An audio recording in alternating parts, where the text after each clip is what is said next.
ఈసారి ఎన్నికల్లో ఫ్యాన్ ముక్కలై చెత్తకుప్పలోకి పోవడం ఖాయమని టీడీపీ అధినేత చంద్రబాబు అన్నారు. టీడీపీ డిఎన్ఏలోనే బీసీ ఉందని, తమది పేదల పక్షం నిలబడే పార్టీ అన్నారు. సీఎం జగన్ విశ్వసనీయత గురించి మాట్లాడుతున్నాడని, గత ఎన్నికలకు ముందు కేంద్రం మెడలు వంచి ప్రత్యేక హోదా తెస్తానని చెప్పిన జగన్ కేంద్రం మెడలు వంచకపోగా అతడే మెడలు దించాడన్నారు. తాము అధికారంలోకి వచ్చాక మార్కాపురం కేంద్రంగా కొత్త జిల్లాను ప్రకటిస్తామని బాబు హామీ ఇచ్చారు.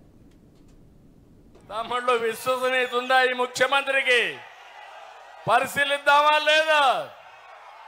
నేను అడుగుతున్నా, ఎన్నికల ముందు ఏం చెప్పారు మీరు? ప్రత్యేక హోదా తెస్తాను, కేంద్రం మెడలు వంచుతాను చెప్పాడా లేదా? వంచాడా కేంద్రం మెడలు? కాదు, మెడలు దించాడు. అంటే అది నీ విశ్వసనీయత. నేను అడుగుతున్నా, 5 ఏళ్లలో కేంద్రం నుంచి 1 రూపాయి తెచ్చాడా మన కోసం? ఎంతో పైన నీ వ్యక్తిగత కేసులు తప్ప ఏదీ లేదు. మద్యపాన నిషేధం అమలు చేసిన తర్వాతనే ఓటు అడగతా, లేకపోతే నేను ఓటు అడగనన్నాడు. ఇప్పుడు అడుగుతున్నా, ఇది నీ విశ్వసనీయత. సిద్ధంగా ఉండడం, ఆన్సర్ చేయాలి.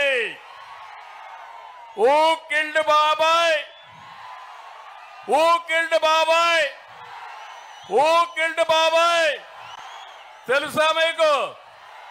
తెలిసే జైలుపైకి ఎత్తండి. జగన్మోహన్ రెడ్డి తెలియదంట.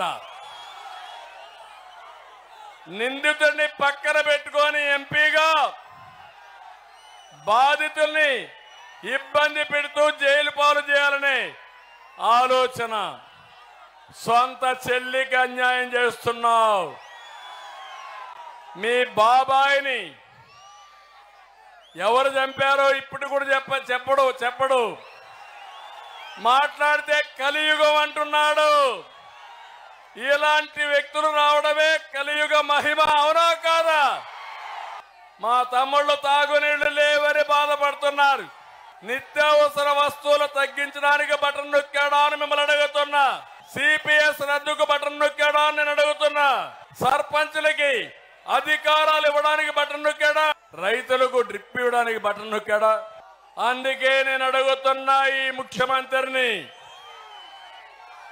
10 రూపాయలు ఇచ్చి 100 రూపాయలు దోచేసిన జలగా దొంగ ఈ ముఖ్యమంత్రి.